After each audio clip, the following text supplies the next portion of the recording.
Hello and welcome to Sunday's regular edition of Wardy's Waffle. Hope you're all having a great week. As you can see, I am, because I'm not at home, I'm in Portugal. This holiday was booked about 3 months ago, and because we had so much rain last week, rain virtually every day, I thought the drilling wouldn't go much until the end of the week. And so by the time you see this, it will be Sunday morning, it will go live, and that's when we'll be on the plane coming home. So we've been here in Portugal 8 days. So yeah, the drilling that we had a lot to do. Tom and Ruben have managed to do some beans and get all the beans in while we've been away, and get some oats in as well. So we'll look at that in detail in this update. Also, you can see behind me I've got an excavator, I've got a bulldozer here, and I'll not let on until you see later in the update about what these have been doing on the beach, and we've got a fair lot of footage on this. And I know Lass, the guy who owns this company, who owns all these machines, so we'll have a look at that later in the update. Anyway, before that, BBC cameras came just for a short time to highlight how bad the weather was and to the struggle we've all faced with getting spring crops in. Holding the Lincolnshire Young Farmers Rally at the farm on the 20th of May. You're all welcome to that, so a bit of a detail and sort of information on that, and times, and what you need to do if you want to come. We've got the update on putting the electric cable in, connecting the house up to the farm, and we're putting a water pipe in at the side at the same time, so we've got an update on that. Anyway, just before we get into that, I just wanted to touch on something that's come in the news this week that's really infuriated me, and that, if you haven't seen it, is where a Herefordshire farmer has been sentenced to 12 months in prison for damaging a river, or cleaning a river out. Yes, he's done taken a lot of trees off the riverbank, but he's also cleaned the river as well, desilted it, and done a huge amount of good in the river. But some people say he's done a lot of bad as well. But I don't know enough about the case. But all I will say is that what he's done, a lot of the Environment Agency, a lot of the work is the Environment Agency should have done it as well. And it's just a prime example that they are not maintaining any rivers, and he's been made an example of, and he's been fined £600,000 as well. And this was an area of the River Lug that he cleaned out in Herefordshire a couple of years ago. And I think it's just really wrong when you've got the Environment Agency and MPs allow the water companies to deposit sewage into the rivers. And a few months ago there was a vote in the House of Commons to allow water companies to do it, and there was 256 MPs voted to allow water companies to do it. And if the farmers are going to be held responsible for this sort of thing, which this poor chap has been, why are the water companies not being held responsible as well? It's just downright wrong, and I just think it's completely another example of where the farmer is sort of made to look the bad guy here. And yet other people can do things to waterways, they can do things to watercourses. The Environment Agency don't have to clean out and maintain watercourses and waterways, and yet this poor farmer is now facing a minimum of 6 months in prison and a £600,000 fine because of what he's done to the River Lug. And I just think, if it's one rule for one, then all the water bosses who get huge pay rises should also have this same punishment. It's just not right. And Theresa Coffey, the State of Environment Minister, she actually has come out in favour of it and said on Twitter, and this is her post, and I've commented on that, that she's in favour of it. Well done, the EA, she said, and you'll see my quote below that I've had a go, and I just think it's wrong. Anyway, that's enough of me, my rant at the minute from Portugal. That's it for the intro, and looking here behind us, we've got lovely scenery here. Let's crack on with this update, and thank you very much for watching. Please subscribe, it won't cost you anything if you do, and like it just improves the channel statistics, and all being well, we'll see you at the end. I've got BBC East Midlands here today, just doing a piece about the weather and the spring crops, and you've seen the headland here in the field that I've often showed you how wet it is. So this is the feature, this is where we're stood doing this feature. So they're just doing a piece to camera at the minute, and it'll be going out on the evening's news. It's got stuck.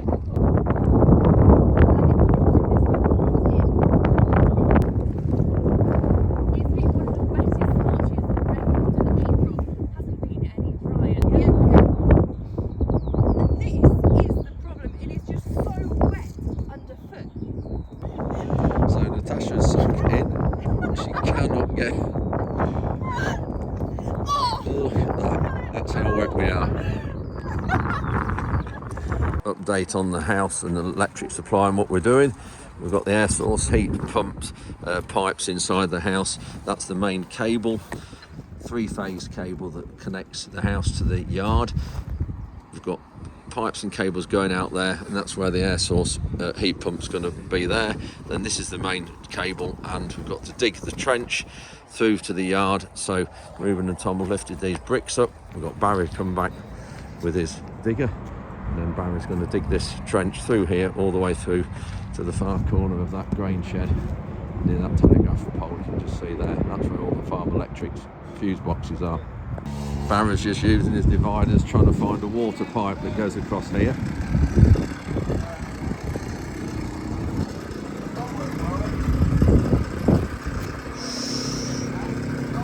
So according to those, the water pipe's just down there. We've just missed it. Yes. We've just missed it, look.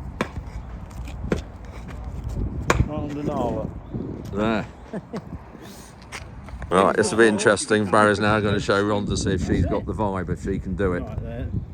And just hold them, so they're just the end just touching. Hands a bit further apart. A bit further apart. Like that. Right, now walk nice and slowly forward. Right way, Nola.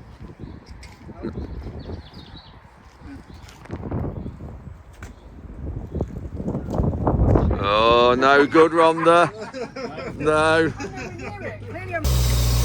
Ruben's got the jackhammer out. We've got found the foundation on the wall underneath there. We didn't realise was there.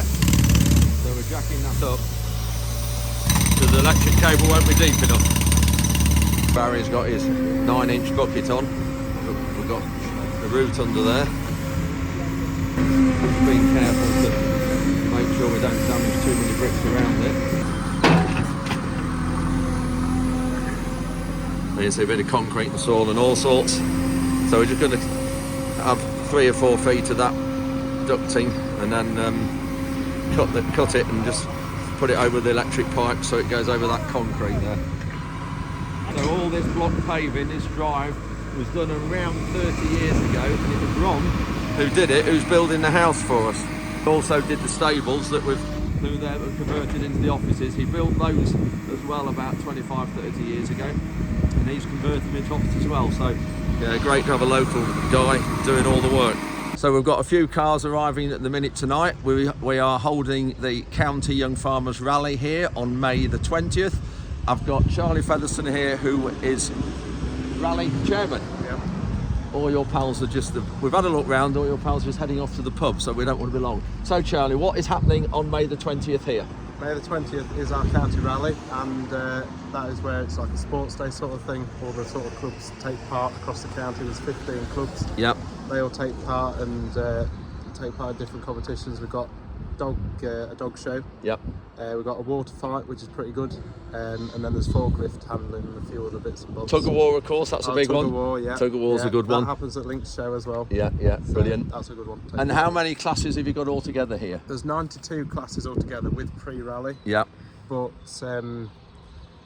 on the day here, I think it's about 52. Right, yeah. So there's still quite a lot. Right. And then altogether, people coming, visitors, young farmers, how many do you expect here in the whole day?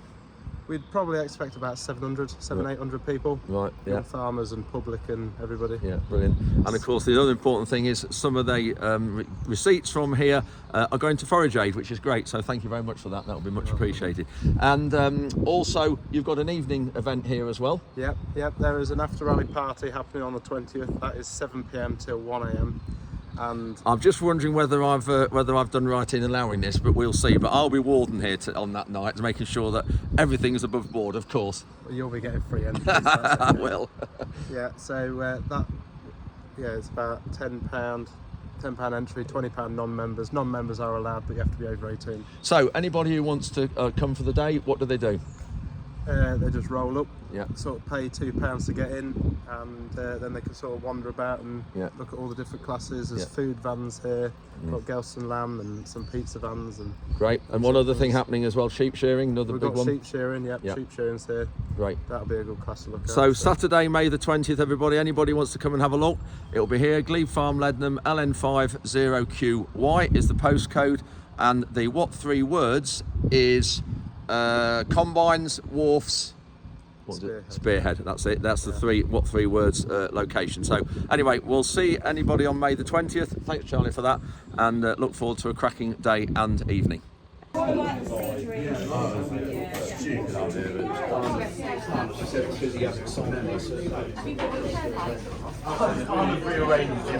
right on the edge of the beach. It's 7:30 in the morning, and I'm waiting for a bulldozer to come. There's somebody I know has got this company out here who does golf courses and lots of work like that. He also does beach renovation, and actually these boardwalks we're on here, he's built lots of these as well. And I got to know him through Simon Hutton, who you know is MD of Fine Turf and Tillers Turf, and a good friend of mine, and you've seen some of the videos of turf harvesting. The bulldozer is coming on the low loader, so I'm waiting for that to arrive, and then he's going to track 6 kilometres down this beach towards the area where actually Valdalobo, where I stay all the time. He's tracking down there to start work on levelling the sand.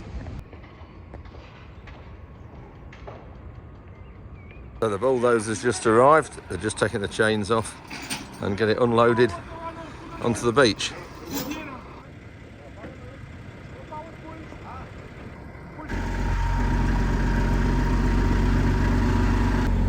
can see the width of him.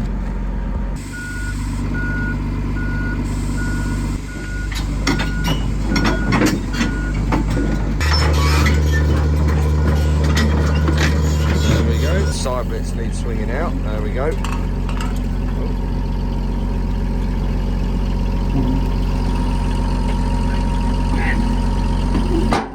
That's it. Increase the width.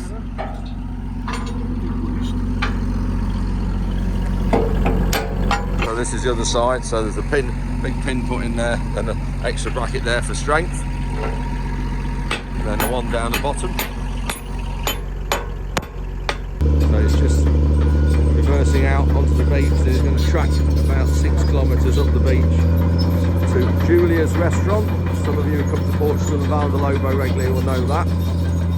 I just said to the driver, I didn't find his name yet, I'll forget his name. He said, driver, it's lovely to see tracks all lovely and clean. If there was at home in England, they'd be absolutely lathered up.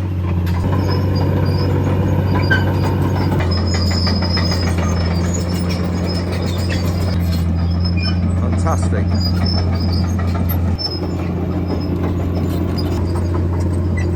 Somebody walking the dogs on the beach.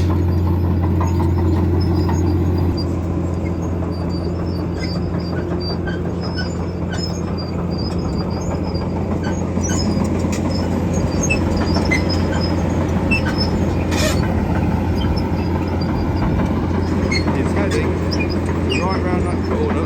I thought I'd walk to Julia's where the bulldozer's starting. It's only 6 kilometres, what's that, about 4 miles. But the thing is, years ago I used to play a lot of hockey and tennis. I had to stop playing hockey when I was 23 because of an ankle injury, and then had to stop playing tennis 10 years ago because of a knee injury. And the trouble is, these beaches you can see here, they're all on the slope, sloping down. So your feet and your knees are constantly on the angle. It's really difficult when you've got knee issues and ankle issues like I've got. I've arrived at Julia's.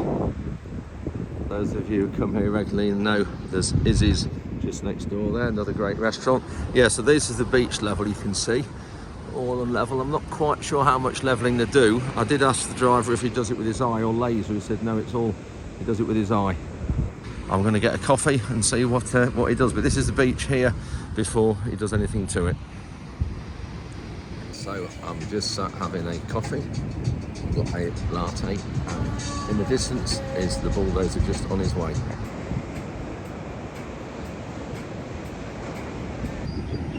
Well, he's here. Not quite sure where he's starting.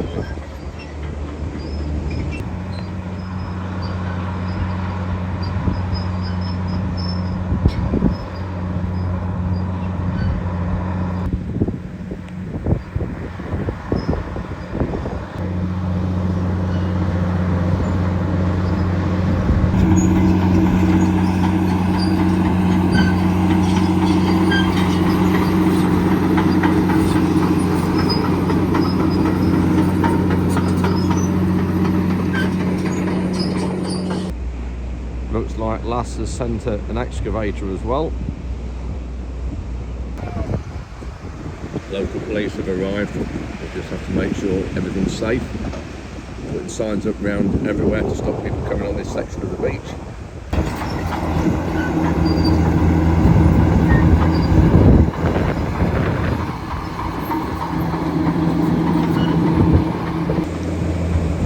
Excavator's now digging this great big ridge off, putting it up there. Bulldozer's now pushing this big heap out that the excavator's brought up, levelling the big hole.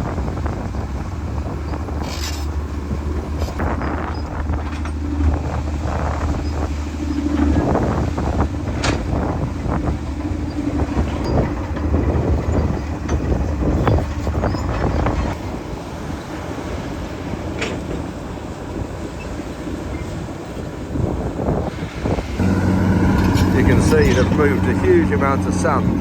Rather than have two level areas or two small ones, having one big level area. That's what they're doing here.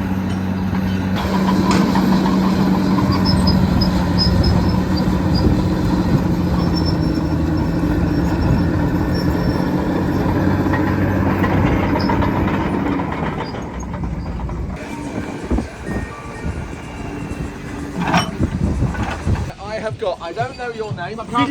I cannot pronounce that. George is this one. Correct, that's right. So these are the two drivers of the two machines. So just explain what you're doing here. You're levelling the beach. Level the beach, put the sand.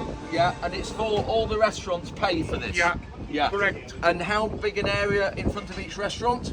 About 200 meters. 200 metres in front of each restaurant. Yeah. And you have to do it now before the sun loungers. Before May. Yeah. And how many have you to do along this seafront? 22. 22 restaurants altogether. On how many kilometres? From container to here, it's 4 kilometers. To over there, to Dois Passos, it's more 2 kilometers. So, and the bulldozer, the Komatsu, Yeah. have you any other bulldozers? Only Komatsu. Only Komatsu. Yeah. And your excavator, George, is that Daewoo? Daewoo. Daewoo. Ah, Daewoo. Yeah. Any other? You drive any other? Yeah. Cats. A cat? Cat. But when you look at the amount of sand you're moving here a huge amount of sand. Yeah. But maybe about 200 to 300 square meters. Square meters of Per sand. day. 200, 300 per day. Per day. Wow, it's incredible what you're doing. Yeah, but an office, what a view. Yeah. What a view you It's all have. good. Yeah. And look here, we are. Look at this as well. We're just having a beer as well. So fantastic. Good to see you. You can see the job they're doing here. Fantastic.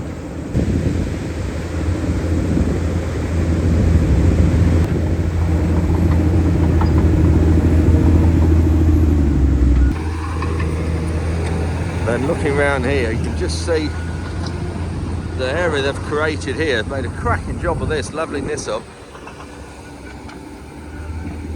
compared to what it was like this morning.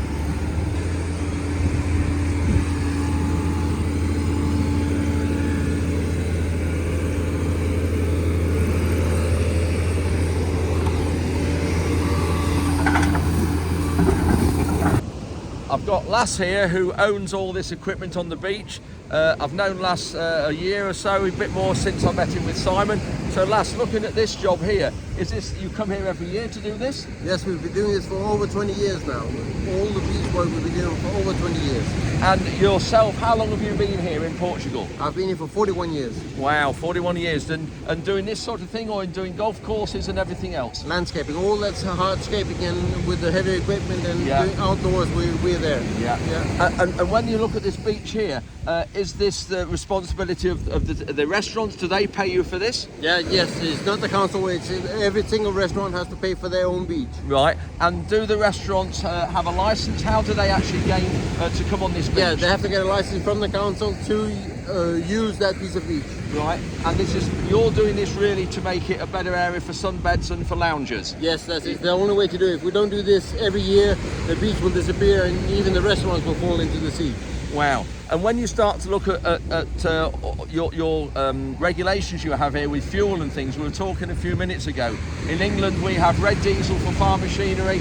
Construction equipment in England has to use road diesel. You only have one diesel in Portugal. Yeah, we only have road diesel. We have a farming diesel, but we can't use it, so we have to use road diesel for these heavy works. Yeah. Right, and when you start to look at the cost of that, what is the cost of your diesel now here in Portugal?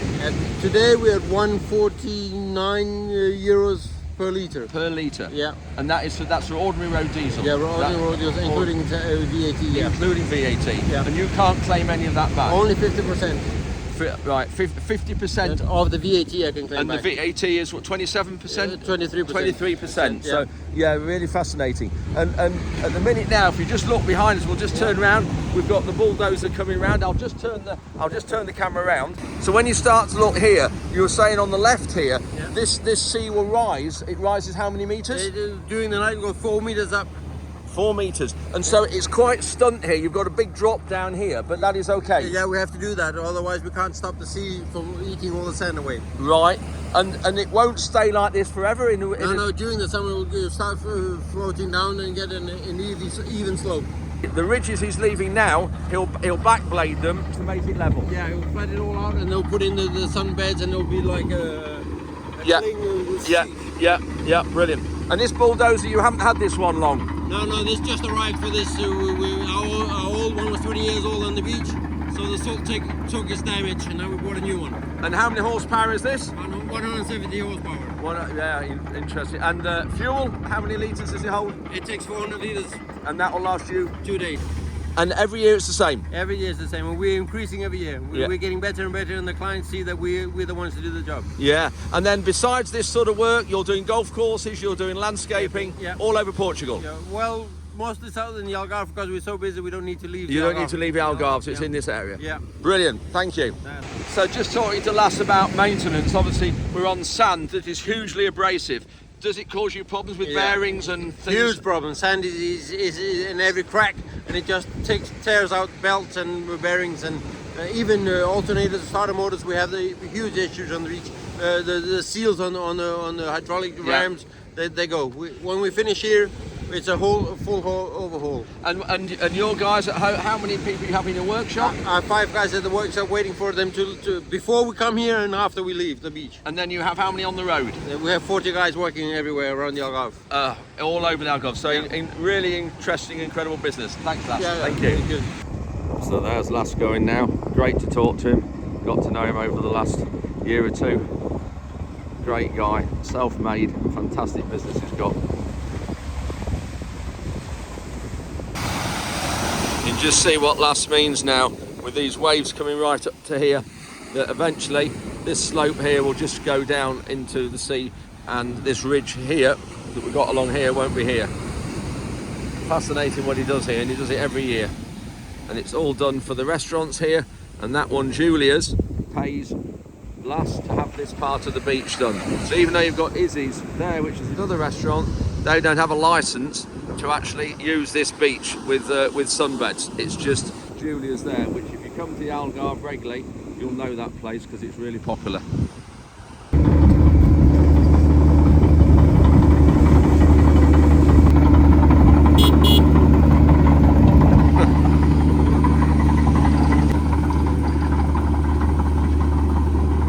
Just come and join them for a beer at the bar. Look at this at Julia's. Here we go.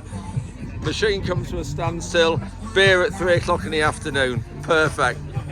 I've just joined them all with a beer, and Lass was just saying that back at their yard they've got a barrel and a pump, and all the guys can have a beer when they finish work. So they get the vans back to the yard, and then they can all have a beer and join it, rather than stop for a beer on the way home before they get back to the yard. So that's great what Lass does and looks after them. So yeah, cheers Lass.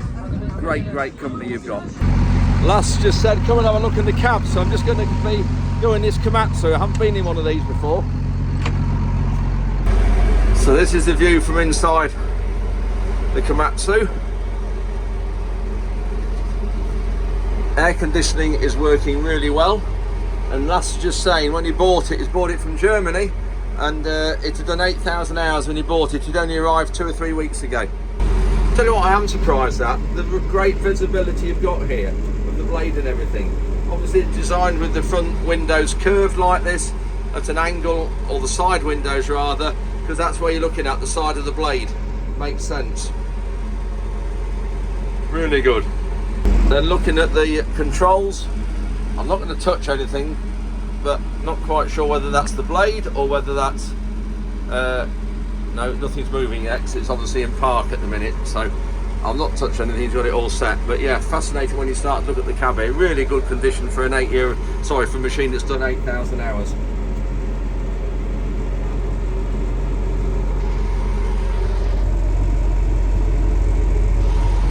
So on to work, what we've been doing at home. Ruben and Tom have been getting some drilling and spraying done while we've been away, and these are some clips of the drilling. Thanks very much to Ian for getting these for me on Thursday, I think it was. So the clips you're seeing now is some fields that we had of putting spring beans in on stubble. So this hadn't been cultivated at all, and so this is direct drilling with our free flow. And I know some people say you can't direct drill with the free flow, but this shows you can. Going really well, and Tom's going a little bit steadier than normal because he lifted the front tines out so they weren't into the wet, because it's still quite wet underneath. So the front tines are only scratching the top, but of course that then puts more pressure on the tines that have put in seed in the ground.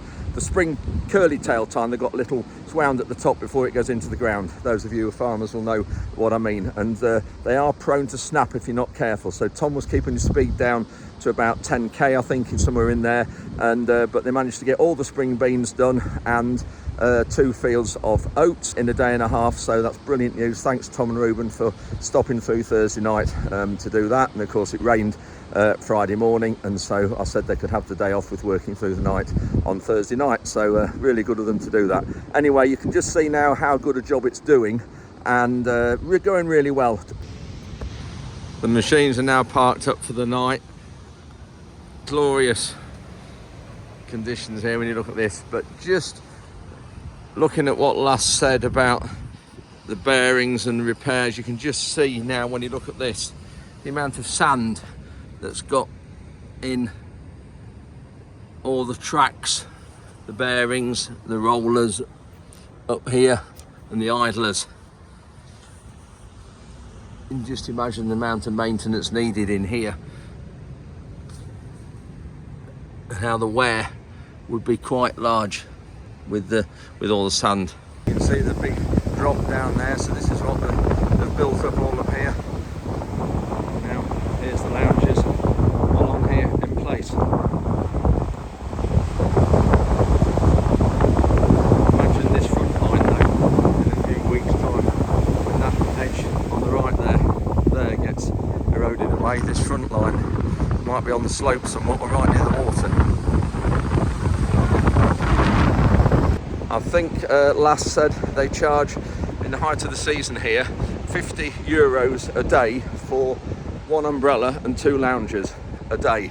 And if you imagine they're open from May the 1st right way through to September, you imagine the income they get. So I've just counted these loungers here. There's 17 in a line, or rather umbrellas, 17 in a line. There's 4 lines, that's 34, 68 umbrellas with 2 loungers. And if they're €50 a day, that's over €3,000 a day when all these are full. So you can see there's some considerable income from these loungers from the restaurants. I'm not quite sure how much license it is, what they pay, but yeah, serious income for sun loungers. So that's it for another Wardy's Waffle Farm update. This one's with a bit of a difference. Thank you very much for watching. Hope you've enjoyed it. Please click like and subscribe. It doesn't cost you anything to subscribe, and it does help the channel statistics.